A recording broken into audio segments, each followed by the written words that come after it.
Hello guys, আপনারা সবাই কেমন আছেন?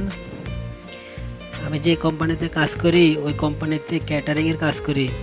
তো আমাদের লাঞ্চে এবং রাত্রে কিছু বিরিয়ানি এবং রাইস, রুটি, পরোটা এগুলা থাকে। এগুলো আমি লাঞ্চে কিছু কবুতর, অতিথি পাখি আছে, বিড়াল আছে, এগুলার আমি প্রতিনিয়ত খানা দিই রাত্রে এবং দুপুরে।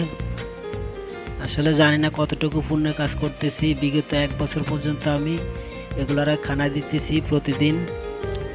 তো সবাই আমার জন্য দোয়া করবেন। জানি না আর কতদিন পর্যন্ত এদেরকে দিতে পারবো খানা।